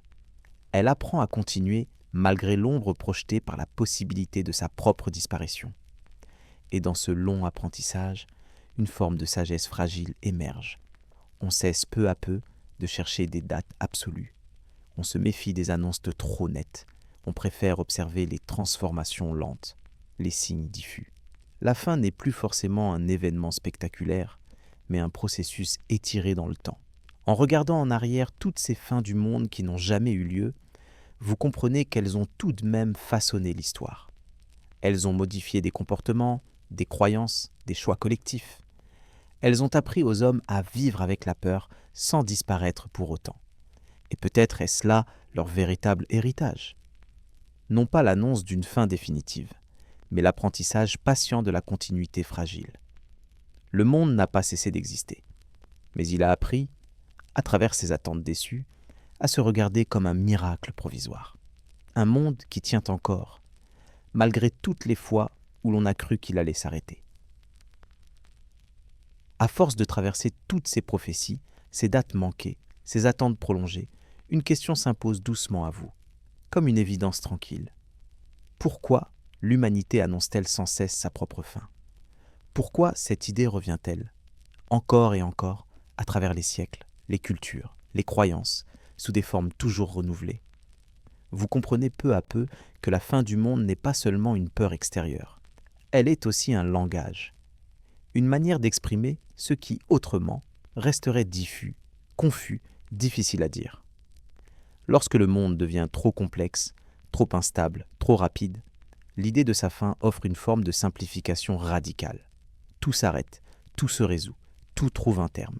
Dans les périodes de bouleversement, vous remarquez que les repères habituels se fissurent. Les règles changent, les valeurs semblent moins sûres. Les anciens modèles ne fonctionnent plus aussi bien. Cette perte de stabilité crée une angoisse profonde. Annoncer la fin du monde, c'est parfois reconnaître que le monde tel qu'on le connaissait ne tient plus. C'est mettre des mots sur un malaise collectif. Vous sentez aussi que la fin annoncée permet de donner une forme morale aux crises. Lorsque les choses vont mal, il est rassurant de croire qu'il y a une raison, un sens, une explication globale. La fin du monde devient alors une réponse symbolique à l'injustice, à la souffrance, à l'absurdité apparente des événements. Si tout doit finir, alors tout ce qui fait mal prend une place dans un récit plus vaste. L'humanité annonce sa fin aussi, parce qu'elle sait qu'elle est fragile. Vous percevez cette conscience aiguë de la mortalité, non seulement individuelle, mais collective. Chaque être humain sait qu'il va mourir. Étendre cette certitude à l'échelle du monde est presque naturel. Si les individus disparaissent, pourquoi pas les civilisations? Pourquoi pas la planète elle-même? Vous remarquez que la fin du monde sert souvent de miroir aux peurs du présent. Lorsque la nature inquiète, la fin prend la forme de catastrophes naturelles. Lorsque la société se fracture, la fin devient guerre, chaos, effondrement moral. Lorsque le temps semble s'accélérer, la fin est brutale, soudaine, irréversible. Chaque époque imagine la fin avec les outils de sa propre angoisse. Il y a aussi, dans cette annonce répétée, une forme de désir caché, le désir d'un recommencement.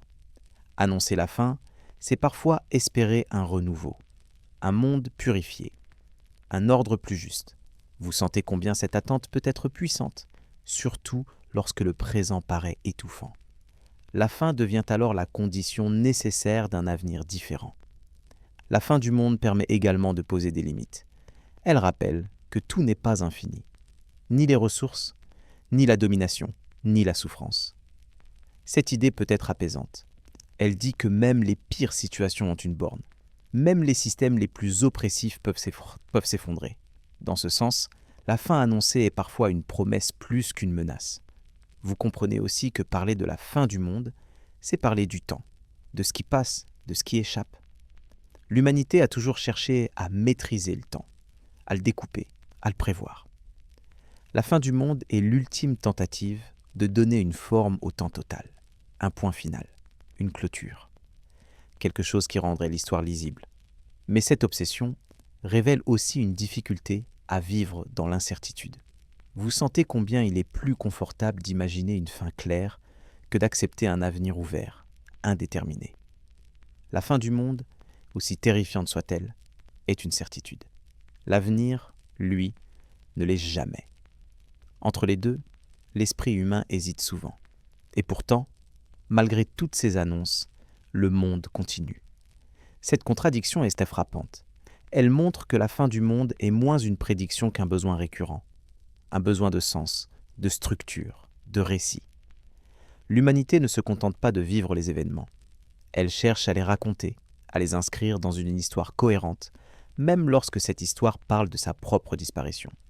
En observant cette répétition, vous comprenez que l'annonce de la fin du monde est aussi une manière de parler de responsabilité. Si la fin approche, alors chaque geste compte davantage. Chaque choix devient plus lourd. La fin agit comme un rappel éthique. Elle oblige à se demander « Comment vivons-nous ? Que laissons-nous derrière nous ?» Ainsi, l'humanité n'annonce pas sa fin parce qu'elle la souhaite réellement. Elle l'annonce parce qu'elle cherche à se comprendre elle-même, à comprendre ses peurs, ses espoirs, ses limites. La fin du monde est un langage ancien, universel, qui dit à la fois la fragilité du monde et l'importance de ce qui existe encore. Et dans ce questionnement incessant, vous sentez émerger une idée douce et vertigineuse. Peut-être que tant que l'humanité annoncera sa fin, c'est qu'elle est encore profondément attachée à la vie. En poursuivant cette réflexion, vous sentez que l'annonce répétée de la fin du monde révèle aussi une relation particulière de l'humanité à elle-même. Parler de la fin, c'est se regarder de l'extérieur, comme si l'on pouvait contempler l'histoire humaine dans son ensemble, depuis son commencement jusqu'à son terme supposé. Cette prise de distance est rare, vertigineuse et profondément humaine. Vous comprenez que l'idée de la fin du monde permet de donner une forme globale à des angoisses individuelles. Chaque être humain porte en lui la conscience de sa propre fin. La mort personnelle est certaine, mais elle reste souvent difficile à apprivoiser. En projetant cette fin à l'échelle du monde, on partage le poids de l'angoisse. La peur devient collective, presque solidaire. On n'est plus seul face à l'inévitable. Cette projection permet aussi de transformer une peur intime en récit partagé. Vous remarquez combien il est plus facile de parler de la fin du monde que de sa propre disparition. La fin collective masque en quelque sorte la fin individuelle. Elle la dilue dans un horizon plus vaste, moins personnel, plus abstrait. En parlant de l'apocalypse, on parle aussi discrètement de soi. L'humanité annonce sans cesse sa fin, parce qu'elle se sent souvent dépassée par ce qu'elle a créé. À mesure que les sociétés deviennent plus complexes, plus interconnectées, plus rapide, le sentiment de perte de contrôle s'accentue. Vous ressentez cette inquiétude diffuse. Le monde va trop vite, trop loin, trop fort. La fin du monde devient alors une image de cette saturation. Une manière de dire « cela ne peut pas continuer ainsi ». Vous percevez aussi que la fin annoncée sert parfois de critique implicite. Annoncer l'effondrement, c'est pointer ce qui dysfonctionne, les injustices, les excès, les déséquilibres. La fin devient une sanction symbolique. Elle dit que certaines trajectoires ne sont pas soutenables. Même lorsque la prophétie se trompe, le message qu'elle porte peut résonner longtemps. Dans cette répétition, il y a également une fascination pour les limites. L'humanité explore, invente, transforme, repousse sans cesse les frontières. Mais elle sait aussi que toute expansion a un revers. Annoncer la fin du monde, c'est reconnaître l'existence de bornes ultimes, des seuils à ne pas franchir sans conséquence. Cette conscience des limites est à la fois inquiétante et structurante. Vous remarquez que la fin du monde est souvent annoncée dans des moments de transition, entre deux époques, entre deux systèmes de valeurs, lorsque l'ancien ne fonctionne plus et que le nouveau n'est pas encore stabilisé. Ces périodes intermédiaires sont inconfortables. Elles donnent l'impression d'un monde qui se défait. La fin devient alors une métaphore puissante du passage en cours. Il y a aussi, dans cette annonce incessante, une dimension presque pédagogique. La fin du monde sert d'avertissement. Elle dit « Attention, regardez ce que vous faites, regardez ce que vous devenez. Vous sentez combien cette fonction morale traverse les siècles. La fin annoncée n'est pas seulement une peur, mais un appel à la vigilance, à la responsabilité, parfois à la transformation. Et pourtant, malgré cette gravité, vous percevez une forme d'ironie douce dans cette histoire humaine. L'humanité annonce sa fin, depuis si longtemps, et pourtant, elle est encore là, à raconter, à transmettre, à imaginer. Cette persistance suggère quelque chose de plus profond qu'une simple peur. Elle révèle une capacité étonnante à survivre, à s'adapter, à continuer malgré l'ombre. Vous comprenez alors que l'annonce de la fin du monde est aussi une manière de tester le présent. Si la fin arrivait demain, qu'est-ce qui compterait vraiment ? Cette question, posée encore et encore, traverse les générations. Elle pousse à hiérarchiser, à choisir, à donner du sens. Même sans réponse définitive, elle agit. Dans ce va-et-vient constant entre annonce de la fin et continuité du monde, l'humanité apprend quelque chose d'essentiel. Vivre, c'est accepter l'incertitude. La fin du monde, annoncée ou non, rappelle que rien n'est totalement acquis. Cette fragilité donne paradoxalement de la valeur à chaque instant, à chaque relation, à chaque création. Ainsi, l'humanité annonce sans cesse sa fin, non parce qu'elle est obsédée par la destruction, mais parce qu'elle cherche, à travers cette idée extrême, à comprendre ce que signifie exister ensemble dans un monde instable. La fin du monde devient un outil de réflexion, un miroir tendu à chaque époque. Et tandis que vous laissez cette pensée se déposer doucement, vous sentez que la question n'est peut-être pas de savoir quand le monde finira, mais comment l'humanité choisit de vivre tant qu'il continue. Cette interrogation simple et profonde accompagne chaque annonce de fin et chaque nouveau matin qui lui succède. Lorsque l'idée de la fin du monde a été pensée, racontée, annoncée tant de fois, une autre question finit toujours par émerger, plus discrète mais tout aussi profonde. Une question que l'on ose parfois à peine formuler. Et après ? Que se passe-t-il lorsque tout est censé s'être achevé ?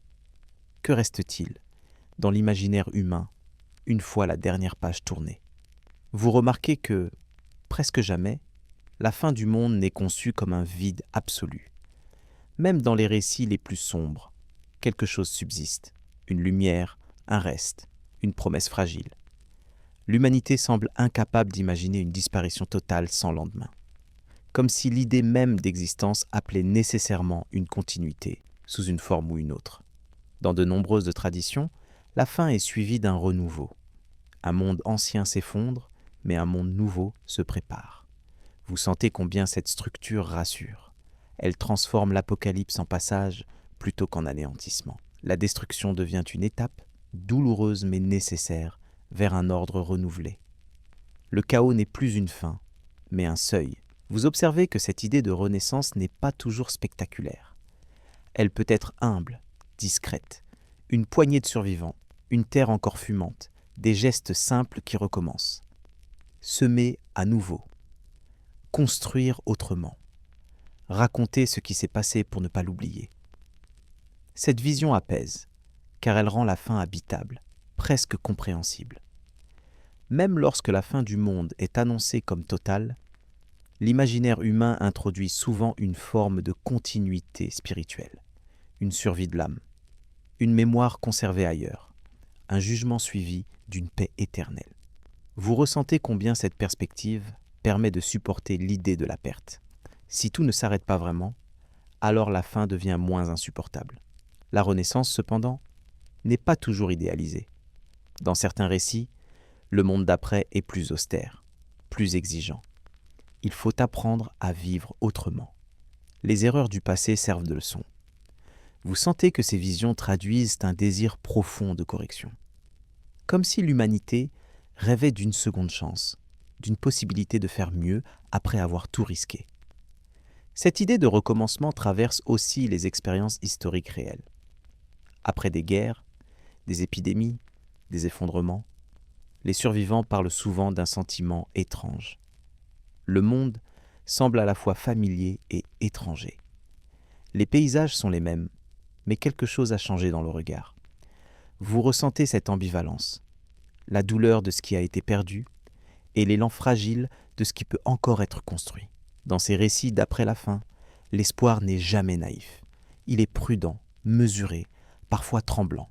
Vous sentez qu'il a appris de la peur. Il ne promet pas un bonheur absolu, mais une possibilité, celle de continuer, de réparer, d'habiter le monde avec plus d'attention. L'espoir devient une compétence acquise dans l'épreuve.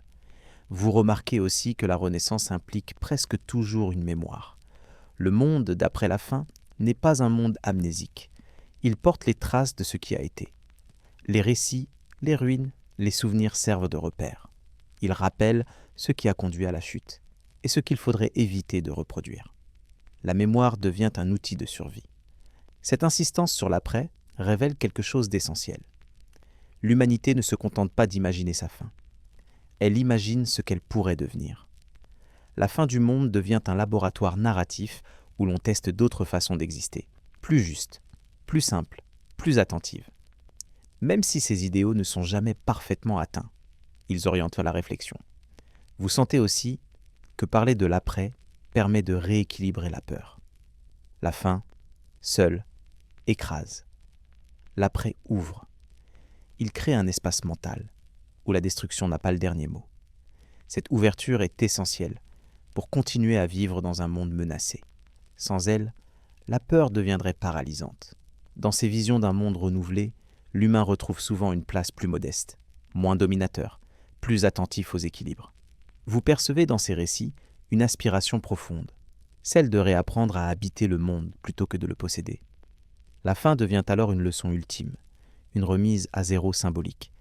Et tandis que vous contemplez ces images de renaissance possible, vous comprenez que l'idée de la fin du monde n'est jamais complète sans l'idée de l'après.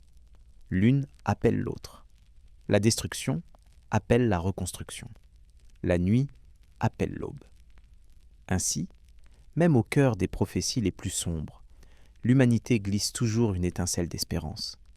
Non pas une certitude aveugle, mais une possibilité fragile. Celle que, après la fin annoncée, quelque chose ou quelqu'un se lèvera encore pour dire « Le monde peut recommencer autrement ». Lorsque vous poursuivez ce chemin au-delà de la fin annoncée, vous ressentez quelque chose d'étonnamment calme. Comme si, après avoir imaginé tant de fois l'effondrement, l'esprit humain avait appris à respirer autrement. La peur n'a pas disparu, mais elle a changé de texture. Elle n'est plus tranchante, elle devient plus profonde, plus lente, presque méditative. Car penser l'après, c'est déjà refuser que la fin soit le dernier mot. Vous comprenez que, dans l'imaginaire collectif, renaître ne signifie pas effacer ce qui a été. Le monde d'après porte toujours les cicatrices du monde d'avant. Les paysages sont marqués, les mémoires chargées, les silences lourds de ce qui manque. Et pourtant, la vie trouve des chemins inattendus. Une herbe qui repousse entre les pierres, un feu rallumé avec patience, une voix qui raconte encore. Dans ces récits de recommencement, l'humanité se redécouvre vulnérable. Vous sentez que l'arrogance d'autrefois n'a plus sa place. On avance plus lentement. On observe davantage. On écoute les rythmes naturels avec une attention nouvelle. Le monde n'est plus un décor, mais un partenaire fragile. Cette humilité n'est pas toujours volontaire. Elle est souvent apprise dans la perte. Vous remarquez aussi que l'après la fin met en lumière ce qui survit toujours aux catastrophes, les liens. Les communautés se reforment autour de gestes simples. Partager un repas, veiller un malade, enseigner à un enfant comment reconnaître une saison, comment réparer, comment patienter. Ces gestes modestes deviennent fondateurs. Ils reconstruisent un monde à hauteur d'homme. La notion d'espoir, ici, n'a rien de spectaculaire. Elle n'est pas faite de grandes promesses, ni de certitudes éclatantes. Elle est discrète, presque timide. Vous la sentez dans la persistance, dans le fait de se lever encore, de planter malgré l'incertitude, d'aimer malgré la peur de perdre. L'espoir devient un acte quotidien, renouvelé sans bruit.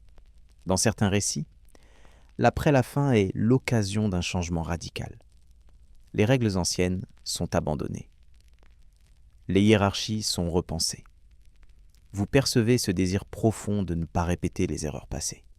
La fin du monde, même imaginaire, sert alors de frontière symbolique. D'un côté, ce qui a échoué. De l'autre, ce qui pourrait être tenté autrement. Mais vous sentez aussi que recommencer n'est jamais simple. Les survivants portent le poids de la mémoire. Ils savent ce que le monde peut perdre. Cette conscience rend chaque décision plus lourde, mais aussi plus précieuse. Le futur n'est plus pris pour acquis. Il devient un espace à construire avec précaution, presque avec gratitude. Dans cette vision de l'après, le temps change encore de nature. Il n'est plus compté à rebours. Il s'étire à nouveau, mais sans naïveté. Vous ressentez cette manière nouvelle d'habiter le présent, enrichie par la conscience de la fragilité. Chaque jour est vécu comme un don provisoire, non pas avec angoisse, mais avec attention. Vous comprenez alors que l'idée de renaissance est profondément liée à la capacité humaine de raconter. Raconter ce qui a été perdu. Raconter ce qui a été appris. Raconter ce que l'on espère transmettre. Les histoires deviennent des fondations. Elles empêchent l'oubli total. Elles donnent une continuité là où tout semblait rompu. Même lorsque la fin du monde reste une hypothèse, imaginer l'après transforme déjà le présent. Vous sentez cette influence douce. Penser à ce qui pourrait renaître invite à prendre soin de ce qui existe encore. L'après n'est pas seulement un futur lointain. Il commence dans chaque choix, dans chaque renoncement, dans chaque attention portée au vivant. Et peu à peu, une compréhension plus large s'installe. La fin du monde, telle que l'humanité l'annonce, n'est jamais seulement une fin. Elle est une interrogation sur la manière de continuer. Continuer à vivre ensemble. Continuer à donner du sens. Continuer à espérer sans se mentir. Vous percevez alors une vérité simple, presque apaisante. Si l'humanité imagine toujours un après, c'est qu'elle n'est pas prête à renoncer totalement. Même au bord de l'abîme, elle invente des chemins. Même dans l'obscurité, elle cherche une lueur. Cette capacité à imaginer un recommencement est peut-être l'une de ses forces les plus profondes. Ainsi, après la fin annoncée, il reste toujours quelque chose. Un souffle, une mémoire, un geste, une voix. Et tant qu'il reste cela, le monde, d'une manière ou d'une autre, continue. Vous pouvez maintenant revenir doucement, sans brusquerie, sans rupture. Comme on sort d'un rêve ancien, encore chargé d'images, de murmures et de questions qui ne cherchent pas forcément de réponse immédiate. Vous avez marché à travers les siècles, aux côtés d'hommes et de femmes qui, comme vous, ont levé les yeux vers le ciel en se demandant si demain existerait encore. Vous avez ressenti leurs peurs, leurs attentes, leurs espoirs parfois fragiles, parfois obstinés. Vous avez vu naître des prophéties, s'accumuler des signes, s'annoncer des dates, puis passer des fins du monde, qui n'ont jamais eu lieu. Et pourtant, quelque chose est resté constant tout au long de ce voyage. Chaque fois que la fin semblait proche, l'humanité a continué à vivre, à raconter, à transmettre, à aimer, même maladroitement, même avec crainte, même dans l'incertitude. vous avez compris que les prophéties de la fin du monde parlent rarement de destruction pure. Elles parlent de transition, de peur du changement, de perte de repères. Elles apparaissent lorsque le monde devient difficile à comprendre, lorsque les équilibres vacillent, lorsque l'avenir paraît trop flou pour être pensé sereinement. Alors, annoncer la fin devient une manière de donner une forme à l'angoisse. Mais vous avez aussi vu que, derrière chaque annonce de fin, se cache presque toujours une autre question. Comment vivre tant que tout n'est pas fini? Que garder? Que transmettre? Que réparer? Et peut-être surtout, qu'est-ce qui compte vraiment? En observant ces siècles d'attente et de recommencement, vous avez découvert une humanité fragile, parfois effrayée, souvent contradictoire, mais étonnamment persistante. Une humanité qui annonce sa fin, encore et encore, non parce qu'elle souhaite disparaître, mais parce qu'elle cherche à comprendre le monde qu'elle habite et la place qu'elle y occupe. Et tandis que vous rouvrez les yeux sur le présent, une dernière pensée peut s'installer doucement. Et vous, auriez-vous cru à ces prophéties? Auriez-vous attendu la fin, ou continué à vivre comme si le lendemain devait encore se lever? Le monde n'a peut-être jamais cessé de finir. À petite échelle, à travers des ruptures, des pertes, des transformations. Et pourtant, il a toujours recommencé, autrement, imparfaitement, mais obstinément. Merci d'avoir voyagé cette nuit avec Histoire Cocasse. Si cette traversée des prophéties et des peurs humaines vous a apaisé, pensez à vous abonner à la chaîne pour continuer ces veillées d'histoire. N'hésitez pas à laisser un commentaire pour dire d'où vous nous écoutez et à déposer un simple j'aime avant de fermer les yeux. Vous pouvez maintenant vous laisser glisser vers le sommeil en emportant avec vous cette idée simple et ancienne. Tant que l'on raconte des histoires sur la fin du monde, c'est que le monde continue encore.